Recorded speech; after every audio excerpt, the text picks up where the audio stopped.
ನೀವು ಜರ್ನಿ ಬಂದಿದ್ದ ಸಂದರ್ಭ ನೋಡಿದಾಗ ಇವತ್ತಿಗೆ ಬಂದು ನಿಂತ್ಕೊಂಡ್ರೆ ಟೆಕ್ನಾಲಜಿ ಸಿಕ್ಕಾಪಟ್ಟೆ ಬದಲಾವಣೆ. ಸೊ ಟೆಕ್ನಾಲಜಿ ಬಗ್ಗೆ ನೀವೇನು ಹೇಳ್ತೀರಾ? ಟೆಕ್ನಾಲಜಿ ಕೆಲಸ ಬೇಗ ಮಾಡುತ್ತೆ, ಹೌದು. ಬಟ್ ನಾನು ಸ್ವಲ್ಪ ಹಳೆ ಕಾಲದವಳು. ನನಗೆ ಹಳೆ ಸ್ಪೂಲ್ ಹಾಕಿ ಅನಲಾಗ್ ರೆಕಾರ್ಡಿಂಗು ಅದೇ ತುಂಬ ಇಷ್ಟ ಇವತ್ತು. ಸೊ ಓಲ್ಡ್ ಈಸ್ ಗೋಲ್ಡ್ ಅಂತೀರಾ? ಹೌದು ಹೌದು. ಇನ್ಫ್ಯಾಕ್ಟ್ ನನಗೂ ಅದನ್ನು ಯೋಚನೆ ಮಾಡ್ತಾ ಇರ್ತೀನಿ. ಇವತ್ತು ಮಲ್ಟಿ ಟ್ರ್ಯಾಕಿಂಗ್ ಅಂತ ಹೇಳಿದ್ರೆ ನಾವು ಎಣ್ಸಕ್ಕೆ ಆಗದೇ ಇರೋಷ್ಟು ಟ್ರ್ಯಾಕ್ಗಳನ್ನು ಬಳಸ್ತಾ ಇದ್ದಾರೆ, ಆ ಥರ ಎಲ್ಲ ಇದೆ. ನಾವು ಅವತ್ತಿನ ಏನು ಕಡಿಮೆ ಟ್ರ್ಯಾಕ್ಗಳನ್ನು ಬಳಸ್ತಾ ಇದ್ದಿದ್ದು ಅಥವಾ ಹ್ಯೂಜ್ ನಂಬರ್ ಆಫ್ ಇನ್ಸ್ಟ್ರೂಮೆಂಟ್ಸ್ನ ಒಟ್ಟಿಗೆ ಪ್ಲೇ ಮಾಡ್ತಾ ಇದ್ದು, ಅದನ್ನು ಇವತ್ತು ಕೇಳಿದ್ರೆ ಹಳೆ ಹಾಡುಗಳನ್ನ ಅದರ ಫೀಲ್ ಬೇರೆ, ಆ ಸೌಂಡಿಂಗ್ ಬೇರೆ, ಇನ್ಸ್ಟ್ರೂಮೆಂಟ್ಸ್ನ ಕ್ಲಾರಿಟಿ. ಬಟ್ ಇವತ್ತು ಅಷ್ಟಿದೆ, ಬಟ್ ಎಲ್ಲೋ ಒಂದು ಕಡೆ ಜೀವಂತಿಕೆಯನ್ನು ಕಳ್ಕೊಂಡಿದ್ಯಾ ಅಂತ ಅನ್ಸತ್ತಲ್ವಾ? ನನಗನ್ಸುತ್ತೆ ಹಾಗೆ. ಹಾಂ, ಅಲ್ಲ ಇವನ್ ನನಗೂ ಅದು ಫೀಲ್ ಆಗುತ್ತೆ. ಆಮೇಲೆ ಹೆಂಗೆ ನಾವು ಯಾರೋ ಬಂದಿದ ತಕ್ಷಣ ಒಂದು ಪ್ಲಾಸ್ಟಿಕ್ ಸ್ಮೈಲ್ ಕೊಡ್ತೀವಲ್ಲ, ಆ ಥರ ಏನೋ ಆ ಡಿಫ್ರೆನ್ಸ್ ಅನ್ಸುತ್ತಲ್ವಾ? ಹೌದು, ನನಗನ್ಸುತ್ತೆ ಆ ಥರ. ಅದೇ ಇವಾಗ ಏನೋ ಹೊಸ ಚಾನಲ್ ಚೇಂಜ್ ಮಾಡ್ತಾ ಇರ್ತೀರಾ ಅಂತ ಅಂದ್ಕೊಳ್ಳಿ. ಇಲ್ಲೂ ರೀ ರೆಕಾರ್ಡಿಂಗ್ದು ಇದೆಲ್ಲ ಬರ್ತಾ ಇರತ್ತೆ ಜೋರಾಗಿ. ಸಡನ್ನಾಗಿ ಯಾವುದೋ ಒಂದು ಬ್ಲ್ಯಾಕ್ ಆ್ಯಂಡ್ ವೈಟ್ ಸಿನಿಮಾ ಬಂದ್ಬಿಡುತ್ತೆ, ಅದರದ್ದು ಆ ಫೀಲೇ ಬೇರೆ ನಿಮಗೆ. ಹೌದು ಹೌದು. ಓಕೆ, ಈಗ ಅಪ್ಪ ಅಮ್ಮನಿಗೆ ಆಸಕ್ತಿ ಇದ್ದಿದ್ದು, ನಿಮ್ಮನ್ನು ಪ್ರೋತ್ಸಾಹ ಮಾಡಿದ್ರು, ಅದೆಲ್ಲ ಓಕೆ. ಬಟ್ ವಾಟ್ ಅಬೌಟ್ ಸುಮಾರಾಣಿಯವ್ರ ಬಗ್ಗೆ ಯೋಚನೆ ಮಾಡಿದಾಗ ನಿಮ್ಮ ಮಗ ಅಂದರೆ ಅದನ್ನು ಮುಂದುವರಿಸ್ತಾ ಇದ್ದಾನ ಅಥವಾ ಮಗ ಏನು ಮಾಡ್ತಾ ಇದ್ದಾನೆ? ಮಗ ಅವನು ಸೈನ್ಸ್ ಓದಬೇಕು ಅಂತ ಸೈನ್ಸ್ ಓದ್ಕೊಂಡು ಮಾಸ್ಟರ್ಸ್ ಮಾಡಿ ಓಕೆ ಇವಾಗ ಡೇಟಾ ಸೈಂಟಿಸ್ಟ್ ಆಗಿ ಇದರಲ್ಲಿ ಕೆಲಸ ಮಾಡ್ತಾನೆ, ಪೂನಾದಲ್ಲಿ ಕೆಲಸ ಮಾಡ್ತಾನೆ. ಓ, ಅಲ್ಲಿದಾನ? ಓಕೆ, ಹಾಂ, ಅಲ್ಲಿ ಕೆಲಸ ಮಾಡ್ತಾನೆ. ಅವನ ಜೊತೆಗೆ ಅವನು ಇಲ್ಲಿ ಬಿಂಬಾದಲ್ಲಿ ಕಲ್ತ, ಆಮೇಲೆ ಮ್ಯೂಸಿಕ್ಕು ಕಲ್ತ, ಪಿಯಾನೋ 4 ಗ್ರೇಡ್ಸ್ ಮಾಡ್ಕೊಂಡಿದ್ದಾನೆ. ಆಮೇಲೆ ಇದು ಕ್ಲಾಸಿಕಲ್ ಗಿಟಾರ್ ಕಲ್ತ, ಅದು ಒಂದು 3 ಗ್ರೇಡ್ ಏನೋ ಮಾಡ್ಕೊಂಡ. ಓಕೆ, ಕಂಪೋಸ್ ಮಾಡ್ತಾನೆ ಅವನು. ಓ ಹೌದಾ? ಪೂನಾದಲ್ಲಿ ಥಿಯೇಟರ್ ತುಂಬ ಆ್ಯಕ್ಟಿವ್ ಆಗಿದೆ. ಅಲ್ಲಿ ಥಿಯೇಟರ್ ಇವಂದೇ ಒಂದು ಗ್ರೂಪ್ ಇದೆ, ಪರ್ಫಾರ್ಮ್ ಮಾಡ್ತಾ ಇರ್ತಾರೆ. ಆಮೇಲೆ ಶಾರ್ಟ್ ಫಿಲ್ಮ್ಸ್ ಎಲ್ಲ ತೆಗಿತಾರೆ. ಈ ಸರಿ ಗ್ಲೋಬಲ್ ಫಿಲ್ಮ್ ಫೆಸ್ಟಿವಲ್, ಓಕೆ, ಅದರಲ್ಲಿ ಅವನಿಗೆ ಅವ್ರದ್ದು ಫಿಲ್ಮ್ಗೆ, ಶಾರ್ಟ್ ಫಿಲ್ಮ್ಗೆ ಅವಾರ್ಡು ಬಂತು. ಇವನಿಗೆ ಬೆಸ್ಟ್ ಮ್ಯೂಸಿಕ್ ಡೈರೆಕ್ಟರ್ ಅಂತ. ಸೊ ಕಂಗ್ರಾಟ್ಸ್, ಅವನಿಗೆ ಕನ್ವೆ ಮಾಡಿ ಹಂಗಿದ್ರೆ. ಖಂಡಿತ. ಸೊ ಹಾಗಿದ್ರೆ ಈಗ ಸುಮಾರಾಣಿ ಅವರ ಫ್ಯಾಮಿಲಿಯ ಲೆಗೆಸಿಯನ್ನ ಮಗ ಮುಂದುವರಿಸ್ತಾ ಇದ್ದಾನೆ, ನೆಕ್ಸ್ಟ್ ಜನ್ರೇಷನ್ ಅಂತ ಹೇಳ್ಬೋದು. ಮಾಡ್ತಾ ಇದ್ದಾನೆ. ನಾನೆಲ್ಲೋ ಕೆಲಸ ಯಾಕಂದ್ರೆ ನಾನು ಅವನ್ನ ನೋಡಿ ತುಂಬ ಸಣ್ಣವನಿದ್ದಾಗ, ಅದಾದ್ಮೇಲೆ ಯಾವಾಗಲೂ ಒಂದ್ಸಲ ನೋಡಿದ್ದೆ ಅಷ್ಟೇ. ಬಟ್ ಅವನ ಬ್ಯಾಕ್ಗ್ರೌಂಡ್ ಏನು ಅಂತಾನೆ ಗೊತ್ತಿರಲಿಲ್ಲ ನೋಡಿ. ಅವನ ಕವನಗಳು ಬರೀತಾನೆ. ಹೌದಾ? ಅದು ಒಂದು ಪೊಯಿಟ್ರಿ ಲಂಡನ್ ಪಬ್ಲಿಕೇಶನಲ್ಲಿ ಪಬ್ಲಿಷ್ ಆಯಿತು. Wow, very nice. ಏನು ಮಾಡ್ತಾ ಇರ್ತಾನೆ. ಹೌದಾ? ಸೂಪರ್. ಸೊ ಖುಷಿ ಆಗುತ್ತೆ ಹಾಗಿದ್ರೆ. ಈಗ ಸಾಹಿತ್ಯ, ಸಂಗೀತ ಎಲ್ಲದರ ಬ್ಲೆಂಡಿಂಗಿನ ಜೊತೆಗೆ ಅವ್ನ ಲೈಫ್ ರೂಪಿಸ್ಕೊಂಡಿದ್ದಾನೆ ಅಂತ ಹೇಳಿದ್ದು. ಸೊ ಅವನಿಗೆ ಆಲ್ ದ ವೆರಿ ಬೆಸ್ಟ್ ಹೇಳಿ. ಸೊ ನನ್ನ ಕಡೆಯಿಂದ ವಿಶಸ್ ಹೇಳ್ಬಿಡಿ ಅವನಿಗೆ. ಫೈನ್. ಇವಾಗ ನೀವು ವೆಸ್ಟರ್ನ್ ಅಂತ ಹೇಳಿದ್ರಲ್ಲ, ಅದಕ್ಕೆ ಸುಮಾರಾಣಿಯವರು ಬರೀ ಕ್ಲಾಸಿಕಲ್ಲು, ಫಿಲ್ಮಿ ಇದು ಅಲ್ಲ, ವೆಸ್ಟರ್ನ್ ಕೂಡ ನೀವು ಕಲ್ತಿದ್ದೀರಾ, ಪ್ಲೇ ಮಾಡ್ತೀರಾ ಅನ್ನೋದು ಹೌದು. ಸೊ ಬಟ್ ನಮಗೆ ನನ್ನ ಎಪಿಸೋಡಲ್ಲಿ, ಸೀನು ಜೊತೆ ಸಂಮಾತು ಎಪಿಸೋಡಲ್ಲಿ ನೀವು ಕೇಳಿಸಿಲ್ಲ. ಸೊ ವೆಸ್ಟರ್ನ್ ಬಿಟ್ಟು ವೆಸ್ಟರ್ನು ನಾನು ಕಲ್ತಿದ್ದೀನಿ ಅಷ್ಟೇನೆ. ನನಗೆ ಬೇಕಾಗಿದ್ದು ಅದ್ರ ನಾಲೆಡ್ಜ್. ಪ್ಲೇ ಮಾಡೋಕ್ಕೆ ಪ್ರಾಕ್ಟೀಸ್ ಮಾಡಿಲ್ಲ, ಬಟ್ ರೀಡಿಂಗು, ರೈಟಿಂಗು ಅದನ್ನ ಹೇಗೆ ನುಡಿಸ್ಬೇಕು ಅದೇನು ಅಂತ ನನಗೆ ತಿಳ್ಕೊಳಕ್ ಆಸಕ್ತಿ ಇತ್ತು. ಅಂದ್ರೆ ಯಾವತ್ತು ಟ್ರೈ ಮಾಡಿಲ್ವಾ ಅಥವಾ ಯಾವತ್ತು? ಇಲ್ಲ, ಪ್ಲೇ ಮಾಡಲೇಬೇಕು. ನಾವು ಎಕ್ಸಾಮ್ ತಗೊಳ್ಬೇಕಾದ್ರೆ ಅದು ಮಾಡಲೇಬೇಕು. ಬಟ್ ನಾನು ಅದನ್ನ ಜಾಸ್ತಿ ಪ್ರಾಕ್ಟೀಸ್ ಮಾಡ್ತಾ ಇಲ್ಲ. ಅಕ್ಕ, ನಾವು ನಿಮ್ಮ ಜರ್ನಿಗೆ ಜ್ಞಾಪಿಸ್ಕೊಂಡಾಗ ಎಲ್ಲ ಲೆಜೆಂಡ್ರಿಗಳ ಜೊತೆ ಕೆಲಸ ಮಾಡ್ಕೊಂಡು ಬಂದಿದ್ದೀರಾ. ಸೊ ನಿಮ್ಮ ವರ್ಸಟೈಲಿಟಿ ಗಮನಿಸಿದಾಗ ನನಗೇನಂದರೆ SPB ಅವರು ಎಲ್ಲ ಜಾನರಿನ ಹಾಡುಗಳನ್ನು ಹಾಡಿದ್ದಾರೆ, ಎಲ್ಲ ಭಾಷೆಗಳಲ್ಲಿ ಹಾಡಿದ್ದಾರೆ. ಸೊ ನೀವು ಅವ್ರ ಜೊತೆಲಿ ಕೆಲಸ ಮಾಡುವಂಥ ಅವಕಾಶ, ಅಂದರೆ ನೀವು ಪ್ಲೇ ಮಾಡಿದ ಎಷ್ಟೋ ಸಾಂಗ್ಗಳಿಗೆ ಅವ್ರು ವಾಯ್ಸ್ ಕೊಟ್ಟಿದ್ದಾರೆ, ಬಟ್ ಜೊತೆಯಲ್ಲೇ ಕೆಲಸ ಮಾಡೋದು ಅಂದರೆ ಎದೆ ತುಂಬಿ ಹಾಡುವೆನು ಆ ಸಂದರ್ಭದಲ್ಲಿ. ಸೊ ಅವರು ಎಲ್ಲರೂ ಮಾತಾಡೋ ಹಾಗೆ ಅವರ ವ್ಯಕ್ತಿತ್ವನೇ ತುಂಬ ವಿಶೇಷವಾದದ್ದು ಅಂತ ನೀವು ಪರ್ಸ್ನಲಿ ಫೀಲ್ ಮಾಡಿದಂಥ ಅನುಭವಗಳು ಹೇಳಿ ಅಕ್ಕ. ಅದೇ ನಾವು ಚಿಕ್ಕದ್ರಿಂದ ಕೇಳ್ಕೊಂಡು ಬಂದಿರೋ ವಾಯ್ಸು. ಅಂದರೆ ಅವ್ರ ಜೊತೆ ಲೈವ್ ಆಗಿ ನಾನು ಹಾಡು ನುಡಿಸಿದ್ದೀನಿ, ವಿಜಯ್ ಭಾಸ್ಕರ್ದು. ಹೌದು, ಲೈವ್ ರೆಕಾರ್ಡಿಂಗ್ ನುಡಿಸಿದ್ದೀನಿ. ಆವಾಗಲೇ ಫಸ್ಟ್ ಟೈಮ್ ಅವ್ರನ್ನ ನೋಡಿದಾಗ ಅವ್ರ ಹೆಸರೆಲ್ಲ ಕೇಳಿ ಭಯ ನಮಗೆ. ಅವರು ನಾನು ಸಿತಾರ್ ಎತ್ಕೊಂಡು ರಿಹರ್ಸಲ್ ಮುಗಿಸಿ ಸಿತಾರ್ ಎತ್ಕೊಂಡು ಕನ್ಸೋಲ್ ಇದಿರುತ್ತಲ್ಲ ನಮ್ಮದು ಚೇಂಬರ್, ನಾವು ಕೂತ್ಕೊಳ್ಳೋದು ಬೂತ್, ಅಲ್ಲಿಗೆ ಹೋಗಬೇಕು. ಅಲ್ಲೆಲ್ಲ ಡೋರ್ ಪುಷರ್ಸ್ ಹಾಕಿರ್ತಾರೆ, ಸ್ವಲ್ಪ ಗಟ್ಟಿ ಇರುತ್ತೆ. ಅಲ್ಲಿಗೆ ಸಿತಾರ್ ಎತ್ಕೊಂಡು ಹಿಂಗೆ ಹೋಗೋಷ್ಟೊತ್ತಿಗೆ ಬಾಗಿಲು ತೆಗೆದು ನಿಂತ್ಕೊಂಡಿದ್ದಾರೆ SP ಸರ್. ನನಗೆ ತುಂಬ ಕೇಳ್ತಾ ಇದ್ರೆ ನನಗೆ ಅನ್ಸುತ್ತೆ. ಛೇ ಏನಪ್ಪ ಅಂತ. ನಾವೆಲ್ಲ ಚಿಕ್ಕ ಚಿಕ್ಕವರು ಅವಾಗಷ್ಟೇ ಬರ್ತಾ ಇದ್ದವರು ರೆಕಾರ್ಡಿಂಗ್ ಎಲ್ಲ. ತುಂಬ ಅವಾಗಿಂದನೂ ಒಂಥರ ತುಂಬ ದೊಡ್ಡ ವ್ಯಕ್ತಿತ್ವ ಅವರು. ಎದೆ ತುಂಬಿ ಹಾಡುವಿನಲ್ಲೂ ಅಷ್ಟೇ ಅವರು ಎಷ್ಟು ಕಂಫರ್ಟ್ ಫೀಲ್ ಮಾಡಿಸೋರು ಎಲ್ರಿಗೂ ಅಂತಂದರೆ, ಆಮೇಲೆ ಪ್ರತಿಯೊಬ್ಬರನ್ನೂ ಅವರು ಗಮನಿಸಿ ಟೀ ಕೊಡೋ ಹುಡುಗನಿಂದ ಎಲ್ಲರಿಗೂ ಥ್ಯಾಂಕ್ ಮಾಡೋರು. ಲಾಸ್ಟ್ ಡೇ ಇಷ್ಟು ಜನ ಇರೋದಕ್ಕೇ ಇದು ಸಕ್ಸಸ್ಫುಲ್ಲಾಗಿ ಆಯಿತು ಅಂತೆಲ್ಲ ಹೇಳಿ ತುಂಬ ಇದು ಮಾಡೋರು. ಆಮೇಲೆ ಪ್ರತಿಯೊಂದು ಮ್ಯೂಸಿಷಿಯನ್ಸ್ನೂ ಅಪ್ರಿಷಿಯೇಟ್ ಮಾಡೋರು. ಚೆನ್ನಾಗಿದೆ, ನೀ ಚೆನ್ನಾಗಿ ನುಡಿಸಿದ್ಯಾ ಅಂತ ಹೇಳಿ. ಅದೊಂದು ಭಾಳ ದೊಡ್ಡ ಗುಣ ಅವ್ರದ್ದು. ಗ್ರೇಟ್. ಆಮೇಲೆ ಇನ್ನೊಂದು ಅವ್ರದ್ದು, ಅವ್ರು ಅಲ್ಲಿ ಎದೆ ತುಂಬಿ ಹಾಡುವೇನು ನಡೆಯುವಾಗ ಅವರು ಕ್ರಿಕೆಟ್ ಶೋಕಿತ್ತು. ಅದರಲ್ಲಿ ಏನೋ ಶ್ರೀನಾಥ್ಗೆ 2-3 ವಿಕೆಟ್ ಏನೋ ಸಿಕ್ಬಿಡ್ತು. ತುಂಬ ಖುಷಿ ಆಗ್ಬಿಟ್ಟು ನಮ್ಮನ್ನೆಲ್ಲ ಕರ್ಕೊಂಡು ಪಾರ್ಟಿ ಕೊಡ್ಸಿದ್ರು, ಊಟ ಕೊಡ್ಸಿದ್ರು ಅಲ್ಲಿ.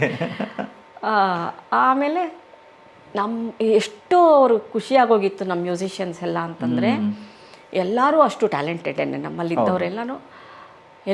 ಇಲ್ಲ ನಿಮ್ಮನ್ನು ನಾನು ಪರಿಚಯ ಮಾಡಿಸ್ಲೇಬೇಕು ಇಳೆಯರಾಜಾಗೆ ಅಂತ ಕರ್ಕೊಂಡು ಹೋಗಿ ನಮ್ಮನ್ನು, ಇಳೆಯರಾಜ ಪಾಪ ಅವರು ರೆಕಾರ್ಡಿಂಗಲ್ಲಿ ಇದ್ದವರು ಫುಲ್ ಡೇ ನಮ್ಮ ಜೊತೆಗೆ ಅವತ್ತು.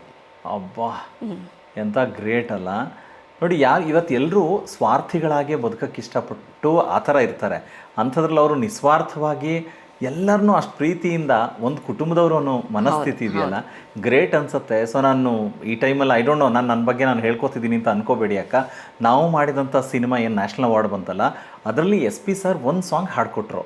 And I am blessed. ಅಂದರೆ ನಾನು ಮಾಡಿದ ಮ್ಯೂಸಿಕ್ ಡೈರೆಕ್ಷನಲ್ಲಿ ಹಾಡಿದ್ದು, ನಮಗೆ ಗೊತ್ತಿರೋ ಇನ್ಫಾರ್ಮೇಷನ್ ಪ್ರಕಾರ ಕನ್ನಡದಲ್ಲಿ ಲಾಸ್ಟ್ ಸಿನಿಮಾ ಅದು ಹಾಡಿದ್ದು. ಅವ್ರು ಹಾಡಿದ್ದು ಒಂದು ಸಾಂಗ್ ಅದು. ಸೊ ಅದು ಏನಂತ ಹೇಳಿದ್ರೆ ಬ್ಲೈಂಡ್ಸ್ಗೆ ಕಲರ್ನ ಟೀಚ್ ಮಾಡೋವಂಥ ಸಾಂಗ್ ಅದು. ಸೊ ಅವ್ರಿಗೆ ಎಷ್ಟು ಸಿಂಪಲ್ ಅನ್ನೋದಕ್ಕೆ ನಾವು ಕಳಿಸಿದ್ವಿ, ಕಮ್ಯುನಿಕೇಟ್ ಮಾಡಿ ಸಾಂಗ್ ಕಳಿಸ್ಕೊಟ್ವಿ. ಅದಾದಮೇಲಿಂದ ಅವರು ಎಲ್ಲ ಸರಿಯಾಗಿದೆಯಾ ಚೆಕ್ ಮಾಡಿ ಪ್ರೊನೌನ್ಸೇಷನ್ ಅಂತ ಹೇಳಿ ಕಳಿಸಿದ್ದಾರೆ ನಮಗೆ ಮೆಸೇಜು. ಆಮೇಲೆ ನಾವು ಯೂಶಲಿ ಇಲ್ಲೆಲ್ಲ ಮ್ಯಾಚ್ ಮಾಡ್ತಾರಲ್ವ, ಯಾವುದಾದ್ರೂ ಒಂದು ಸಣ್ಣ ಪದಗಳು ಬಿಟ್ಟೋಗ್ಬಿಟ್ಟಿದ್ರೆ ಅಂತ. ನಾವು ಹಂಗೆ ಮಾಡೋಣ. ಅವ್ರದ್ದು ಏನಂತ ಹೇಳಿದ್ರೆ, ಆ್ಯಸ್ ಎ ತೆಲುಗು ಪರ್ಸನ್ನು ಕಣ್ಣು ಬದಲು ಅದು ಒಂದು ಕಡೆ ಸೌಂಡಿಂಗು ಕಣ್ಣು ಅಂತ ಕೇಳಿಸಿತ್ತು. ಸೊ ನಾನು ಅದಕ್ಕೆ ಕೇಳೋದೋ ಬೇಡವೋ ಅಂತ ಮತ್ತಿರ್ಗ ಅವ್ರ ಮ್ಯಾನೇಜರ್ ಕಳಿಸಿದ್ರು, ಆಲ್ ಓಕೆ ಅಂತ ಅಂದ್ಬಿಟ್ಟು. ನಾನು ಆಮೇಲೆ ಸರ್ ಅದೇ ಹಿಂಗಿದೆ ಪರವಾಗಿಲ್ಲ ಅಂತ ಹೇಳಿದ್ರೆ, ಅಯ್ಯೋ ಬೇಡ ಸರೇ ಕೇಳಿದರೆ ಕಳಿಸಿ ಅಂತ ಹೇಳಿದ್ರು. ಸೊ ಅದನ್ನು ಮತ್ತೆ ಕರೆಕ್ಟ್ ಮಾಡಿ ಕಳಿಸಿದ್ರು. ಅದಾದಮೇಲಿಂದ ನಾನು ಈ ಟೈಮಲ್ಲಿ ಗೋಪಿ ಸರ್ನ ನೆನಪಿಸ್ಕೊಳ್ಬೇಕು. BK ಸುಮಿತ್ರಾ ಆಂಟಿ ಜೊತೆಗೆಲ್ಲ ಹಾಡ್ತಾರಲ್ವ ಗೋಪಿ, ಪಾಪ ಅವರೇ ನನಗೆ ಕೋಆರ್ಡಿನೇಟ್ ಮಾಡಿಕೊಟ್ಟಿದ್ದು. ಸೊ ನಾನು ಅವ್ರ ಶೋಸ್ ಆ್ಯಂಕರಿಂಗ್ ಮಾಡಿದ್ದೆ, ಬಟ್ ರೆಕಾರ್ಡಿಂಗ್ ಅಂತ ಇರಲಿಲ್ಲ. ಆವಾಗ ಅವರು ಸಡನ್ನಾಗಿ ಫೋನ್ ಕಾಲ್ ಬಂತು, ತೊಗೊಳ್ಳಿ ಅಂತ ಅಂದ್ಬಿಟ್ಟು ನನ್ನ ಕೈ ಕೊಟ್ಬಿಟ್ರು. ನಾನು ಯಾರು ಸರ್ ಏನು ಮಾತಾಡಿ ಅಂತ ಅಂದ್ಬಿಟ್ರು ನನಗೆ ಕಾಲ್ ಮಾಡಿದವರು. ಅದು ನೋಡಿದ್ರೆ SP ಸಾರು, ಏನ್ರಿ ಚೆನ್ನಾಗಿದ್ದೀರೇನ್ರಿ ಅಂತ. ನನಗೆ ಏನು ಮಾಡಿ ನನಗೆ ಒಂಥರ ಆಗ್ತಾಯಿದೆ. ಆಮೇಲೆ ನಾನು ಕೇಳಿದೆ, ಹೇಗಿದೆ ಸರ್ ಸಾಂಗು? ರೀ ನನ್ನ ಕೇಳ್ತೀರೇನ್ರಿ, ನೀವು ಮಾಡಿರೋದು ಸಾಂಗ್ ಅದು, ನಾನು ಕರೆಕ್ಟಾಗಿ ಹಾಡಿದ್ದೀನ ಹೇಳ್ರಿ ಅಂತ ಅಂದರು. ನಾನು ಅಗೇನ್ ನೋಡಿ, ಜಾನಕಿ ಅಮ್ಮನೂ ಅದೇ ಮನಸ್ಥಿತಿ, ಇವ್ರದ್ದು ಅದೇ ಥರ. ನಾನಂದೆ, ಸರ್ ಏನು ಈ ಥರ ಹೇಳ್ತಾ ಇದ್ದೀರಾ, ನಾನು ಮಾಡಿರೋದಕ್ಕೆ ಜೀವ ತುಂಬಿದಾರ? ಇಲ್ಲ ರೀ, ನಾನು ಯಾವತ್ತೂ ಮ್ಯೂಸಿಕ್ ಡೈರೆಕ್ಟರ್ಗಳನ್ನು ಗುರುವಿನ ಸ್ಥಾನದಲ್ಲಿ ನೋಡಿದವನು. ಸೊ ಇವಾಗ ನೀವು ಮ್ಯೂಸಿಕ್ ಡೈರೆಕ್ಟರು ಅಂತ. ಯಾರು ಅಕ್ಕ, ನಂಗೆ ನಿಜವಾಗ್ಲೂ ಅಂದರೆ ಹೀಗೂ ಯೋಚನೆ ಮಾಡ್ಬೋದಾ ಅಂತ ಅನಿಸಿದ್ದು. ಓ ಮೈ ಗಾಡ್, ನೋಡಿ ಈ ಮುಖಾಂತರ ನಾನು ಅದಕ್ಕೆ ವಾಪಸ್ಕೊಳ್ಳೋ ಥರ ಆಯಿತು. ಆ್ಯಂಡ್ ನೀವು ಹೆಸರು ಹೇಳಿದ್ರಲ್ಲ, ಎಲ್ಲರಿಗೂ ಥ್ಯಾಂಕ್ಸ್ ಹೇಳ್ತಾಯಿದ್ರು ಅಂತ. ಇಟ್ ಹ್ಯಾಪೆಂಡ್, ಒಂದು ಗಣೇಶ ಶೋನಲ್ಲಿ ಅವ್ರು ಬಂದಿದ್ದರು, ಅವ್ರ ಶೋನೇ ಅದು ಎಕ್ಸ್ಕ್ಲೂಸಿವು, ನಾನು ಆ್ಯಂಕರ್ ಇದ್ದೆ. ಲಾಸ್ಟಿಗೆ ನಾನು ಅಂದ್ಕೊಂಡೆ ನನ್ನ ಹೆಸರು ಅವ್ರಿಗೆ ಎಲ್ಲಿ ನೆನಪಿರುತ್ತೆ ಅಂತ. ಲಾಸ್ಟಿಗೆ ಕ್ರೆಡಿಟ್ ಮಾಡಬೇಕಾದ್ರೆ ಕಾರ್ಯಕ್ರಮ ಹೋಸ್ಟ್ ಮಾಡಿದಂಥ ಶ್ರೀನಿವಾಸ್ ಅಂತ ಅಂದ್ಬಿಟ್ಟು ಹಿಂಗೆ ನನ್ನ ಕಡೆ ಲುಕ್ ಕೊಟ್ಟು ಕರೆಕ್ಟಾಗಿ ಹೇಳಿದ್ನಾ ಅಂತ ಕೇಳ್ತಾ ಇದ್ದಾರೆ. ಓಯ್, ನನಗೆ ಆ ಟೈಮಲ್ಲಿ ವಾಪಸ್ ಹೋಗಿ ಥ್ಯಾಂಕ್ಸ್ ಹೇಳಿದಾಗ ನಾನು ಒಂದು ಸೆಲ್ಫಿ ಕ್ಲಿಕ್ ಮಾಡಿದ್ದೀನಿ, ಹೆಗಲ ಮೇಲೆ ಕೈ ಹಾಕಿದ್ದಾರೆ. ನಾನು ಅಲ್ಲಿಗೂ ಏನು ಅಂದ್ಬಿಡ್ತಾರೋ, ಬಿಕಾಸ್ ನನಗೆ ಆ ಮೊಮೆಂಟ್ ಬಿಡೋಕ್ಕೆ ಇಷ್ಟ ಇರಲಿಲ್ಲ. ನೋಡಿ, ನೀವು ಹೇಳಿ ಅದಕ್ಕೆ ಜ್ಞಾಪಿಸಿದ್ರಲ್ಲ, ಐ ಥಿಂಕ್ ಪ್ರಾಬಲಿ ಕೆಲವ್ರನ್ನ ನಾವು ಎನ್ಸೈಕ್ಲೋಪೀಡಿಯಾ ಅಂತನೋ ಅಥವಾ ನಮ್ಮ ಬದುಕಿನಲ್ಲಿ ಒಂಥರ ಆರಾಧನೆ ಮಾಡೋ ದೇವ್ರುಗಳ ಥರ ನಾವು ಬರೋ ಪ್ರೊಫೆಷನಲಿಂತ ಇಟ್ಕೋಬೋದು ಅಂತ ನಾನು ಅಂದ್ಕೊಳ್ತೀನಿ. ಆ್ಯಂಡ್ ಥ್ಯಾಂಕ್ಸ್ ಫಾರ್ ಈ ಒಂದು ಆಪರ್ಚುನಿಟಿ ನನ್ನ ಶೋನಲ್ಲಿ ನಾನು ನನ್ನ ವಿಷಯಗಳನ್ನು ಶೇರ್ ಮಾಡೋದಕ್ಕೆ ನೆನಪಿಸ್ಕೊಟ್ಟಿದ್ದಕ್ಕೆ. ಥ್ಯಾಂಕ್ ಯು ಸೋ ಮಚ್ ಅಕ್ಕ. ಅಲ್ಲ, ಅವ್ರ ಹತ್ರ ಆ ಥರ ತುಂಬ ಒಳ್ಳೆ ನೆನಪುಗಳಿದೆ SP ಸರ್ ಜೊತೆಗೆ. ನೀವು ಯಾರ ಹತ್ರನೂ ಮಾತಾಡಿ, ಅವ್ರಿಗೆ ಅವ್ರ ಅನುಭವ ಅವ್ರು ಹೇಳ್ತಾರೆ, ಅವ್ರಿಗೆ ಅಷ್ಟೊಂದು ಚೆನ್ನಾಗಿರುತ್ತೆ ಅದು. ನಿಜ ನಿಜ ನಿಜ ನಿಜ ನಿಜ ಗ್ರೇಟ್ ಅಕ್ಕ. ಈ ಖುಷಿಯಲ್ಲಿ ಏನಾದರೂ ಒಂದು ಪ್ಲೇ ಮಾಡಿ ಕೇಳಿಸಿ ಅಕ್ಕ. ಸ್ನೇಹಿತರೆ, ಸೀನು ಜೊತೆ ಸಂಮಾತು ಇಲ್ಲಿ ನಾವು ಎಲ್ಲ ಲೆಜೆಂಡ್ರನ್ನು ಜ್ಞಾಪಿಸ್ಕೊಳ್ತಾ ಇದ್ದೀವಿ. ನಾವು ಯಾರೋ ಪರ್ಟಿಕ್ಯುಲರಾಗಿ ಒಂದೇ ಒಂದು ಹೆಸರು ಹೇಳ್ತಾ ಇದ್ದೀವಿ ಅಂತ ಅನ್ಯತಾ ಭಾವಿಸ್ಬೇಡಿ. ಎಲ್ರಿಗೂ ಗೌರವ ಸೂಚಿಸೋ ಹಾಗೆ ಈ ಒಂದು ಸ್ಪೆಷಲ್ ಬಿಟ್ ಏನು ಪ್ಲೇ ಮಾಡ್ತಾ ಇದ್ದಾರಲ್ಲ ಸುಮಾರಾಣಿಯವರು, ಕೇಳೋಣ. Will enjoy.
ಎಸ್ ಅಕ್ಕ, ಎಸ್ ಪಿ ಸಾರ್ನ ಜ್ಞಾಪಿಸ್ಕೊಂಡು ಈ ಬ್ಯೂಟಿಫುಲ್ ಆದಂಥ ಪೀಸ್ನ ಕೇಳಿಸಿದ್ರಿ.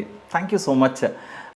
ಇವತ್ತು ಬರುವಂಥ ಮ್ಯೂಸಿಷಿಯನ್ಸ್ಗೆ ನಾನು ಆಗಲೇ ಕೇಳಿದೆ, ಅಂದರೆ ಇಲ್ಲಿ ಬಂದರೆ ಬದುಕು ಕಟ್ಕೋಬೋದಾ ಅಂತ ಫಿನಾನ್ಷಿಯಲ್ ಆಸ್ಪೆಕ್ಟಲ್ಲಿ. ಅದು ಬಿಟ್ಟರೆ ನಾನು ನಿಜವಾಗ್ಲೂ ಬರ್ತೀನಿ ಅನ್ನೋರಿಗೆ ನೀವು ಒಬ್ಬ ಇಷ್ಟು ವರ್ಷದ ಅನುಭವ, 45 ವರ್ಷಕ್ಕೆ ಮೇಲಾಗಿರೋ ಅನುಭವದಲ್ಲಿ ಏನು ಹೇಳ್ತೀರಾ ಅವ್ರಿಗೆ? ಸಂಗೀತನ ಜೀವಿಸಿ, ಜೊತೆಗೆ ಅನುಭವಿಸಿ, ಕಲಿತಾ ಇರಿ. ಅದು ನಿರಂತರವಾಗಿರಲಿ. ಓಕೆ, ಮುಂದೇನು? ಮುಂದೆ ಹೇಗೆ ಹೋಗುತ್ತೆ ಹಾಗೆ ದಾರಿ ಹೇಗೆ ಕರ್ಕೊಂಡು, ಇಷ್ಟು ದಿನ ನನ್ನ ಕರ್ಕೊಂಡೇ ಬಂದಿರೋದು ದಾರಿ. So you never planned? ನಾನೇನು ಪ್ಲ್ಯಾನ್ ಮಾಡಿಲ್ಲ, ಏನೂ ಗೊತ್ತಿರಲಿಲ್ಲ. ಕರ್ಕೊಂಡು ಹಿಂಗೆ ನಡ್ಸ್ಕೊಂಡು ಬಂತು. ಮುಂದೆನೂ ಹಾಗೆ ಕೈ ಹಿಡ್ಕೊಂಡಿರ್ತೀನಿ, ಹಿಂಗೆ ನಡ್ಸ್ಕೊಂಡು ಹೋಗುತ್ತೆ ಹೋಗಿ. ವಾವ್. ಅಂದರೆ ಈಗ ಅಟ್ಲೀಸ್ಟ್ ಮುಂದೆ, ಅಂದರೆ ಇವಾಗ ಕೆಲವು ಬದಲಾವಣೆಗಳಾಗ್ತಾ ಇರೋದ್ರಿಂದ, ನೀವು ಬೇರೆ ಬೇರೆ ರೀತಿ ನೀವು ತೊಡಗಿಸ್ಕೊಳ್ತಾ ಇರೋದ್ರಿಂದ, ಇನ್ನು ಮೇಲೆ ಏನಾದರೂ ಸೀರಿಯಸ್ಲಿ ಒಂದು ಕ್ಲಾಸಸ್ ಅಂತ ಮಾಡಬೇಕು, ಆ ಥರದ್ದು ಏನಾದರೂ ಪ್ಲ್ಯಾನ್ಸ್ ಇದೆಯಾ? ಕ್ಲಾಸಸ್ಸು ನನಗೆ ನಾನೇ ಪ್ರಾಕ್ಟೀಸ್ ಮಾಡ್ಬೇಕು, ನಾನೇ ಪಾಠಕ್ಕೆ ಹೋಗ್ತಾ ಇದ್ದೀನಲ್ಲ. ಅಯ್ಯೋ,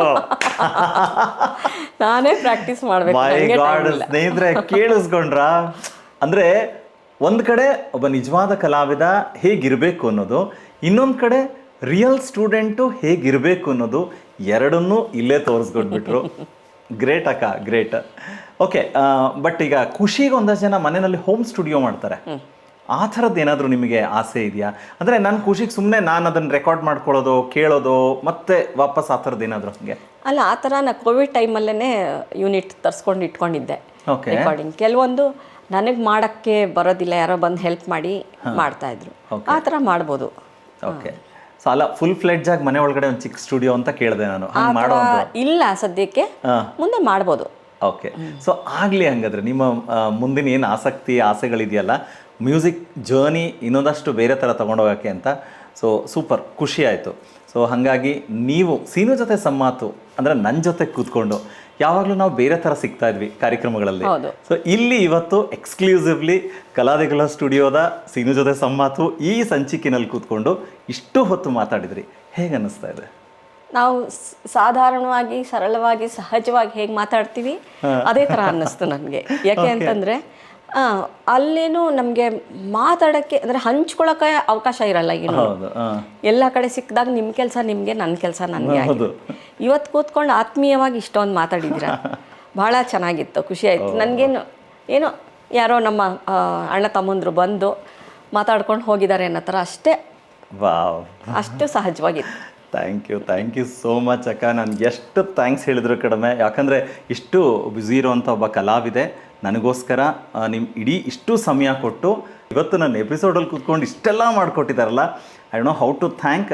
ಸೊ ಹಾಗಾಗಿ ನೀವೆಲ್ಲರೂ ಕೂಡ ಎಂಜಾಯ್ ಮಾಡಿದ್ದೀರಾ. ನಿಮ್ಮ ಪರವಾಗಿ, ನಮ್ಮ ಇಡೀ ಟೀಮ್ನ ಪರವಾಗಿ ಸುಮಾರಾಣಿ ಅಕ್ಕ, thank you so much. Thank you. Probably ಮುಂದಿನ ದಿನಗಳಲ್ಲಿ ಇನ್ನೊಂದಷ್ಟು ಬೇರೆ ಬೇರೆ ರೀತಿಯಾಗಿ ಸಂಗೀತಮಯವಾದ ಕೆಲಸಗಳಿಗೆ ನಿಮ್ಮ ಸಹಕಾರ ಬೇಕು. ಆ್ಯಂಡ್ ಒಂದಂತೂ ನಾನು ಡಿಮಾಂಡ್ ಮಾಡಿದ್ದೀನಿ, ಒಂದು ಹಾಡು ನೀವು ಹಾಡಬೇಕು, ಅದಕ್ಕೆ ನೀವೇ ನುಡಿಸ್ಬೇಕು. So that it is going to be recorded. Thank you. ಓಕೆನಾ? ಆಗುತ್ತೆ. ಥ್ಯಾಂಕ್ ಯು ಅಕ್ಕ. Thank you. Thank you. ನಿಮಗೂ ಒಳ್ಳೇದಾಗಲಿ, ನಿಮ್ಮ ಮುಂದಿನ ದಾರಿ ಚೆನ್ನಾಗಾಗಲಿ, ನಿಮ್ಮ ಕನಸುಗಳೆಲ್ಲ ಈಡೇರಲಿ ಅಂತ ಥ್ಯಾಂಕ್ ಯು ಅಕ್ಕ. Once again thank you. ಸ್ನೇಹಿತರೆ, ನೋಡಿದ್ರಲ್ಲ ಸೀನು ಜೊತೆ ಸಂಮಾತು. ಈಗ ಅಕ್ಕ ಮಾತಾಡ್ತಾ ಹೇಗೆ ಹೇಳಿದ್ರಲ್ವ, ನಮಗೆ ಯಾವುದೋ ಬೇರೆ ಕಾರ್ಯಕ್ರಮ ಅಂತ ಇಲ್ಲ, ಮನೇಲಿ ಅಣ್ಣ ತಮ್ಮನೋ ಯಾರ ಜೊತೆನೋ ಕೂತ್ಕೊಂಡು ಮಾತಾಡಿದಂಥ ಅನುಭವ ಅಂತ ನಿಮಗೂ ಅದೇ ಅನುಭವ ಕೊಟ್ಟಿದೆ ಅಂದ್ಕೊಳ್ತೀನಿ. ಅದರ ಜೊತೆಗೆ ಏನಂದರೆ, ಈ ಸಂಚಿಕೆ ಮೂಲಕ ನಿಮಗೊಂದಷ್ಟು ತಿಳುವಳಿಕೆ ಅಥವಾ ನೀವು ಸಂಗೀತ ಕ್ಷೇತ್ರಕ್ಕೆ ಬರಬೇಕು ಅಂದಾಗ ನಿಮಗೆ ಬೇಕಾಗಿರುವಂಥ ಇನ್ಪುಟ್ಸು, ಅದರ ಜೊತೆಗೆ ಕಲಾ ರಸಿಕರು ಯಾರಿದ್ದೀರಾ, ಇಲ್ಲೆಲ್ಲ ಮ್ಯೂಸಿಕಲ್ ಬಿಟ್ಸ್ ಕೇಳಿದಾಗ I think you have enjoyed thoroughly ಅಂತ ಅಂದ್ಕೊಳ್ತಾ ಸೀನು ಜೊತೆ ಸಂಮಾತು ಈ ಸಂಚಿಕೆನ ಇಲ್ಲಿಗೆ ಮುಗಿಸ್ತಾ ಇದ್ದೀನಿ. ಮತ್ತೆ ಬೇರೆ ಸಂಚಿಕೆಗಳ ಜೊತೆಗೆ ಮತ್ತೆ ಭೇಟಿಯಾಗೋಣ. ನಮಸ್ಕಾರ.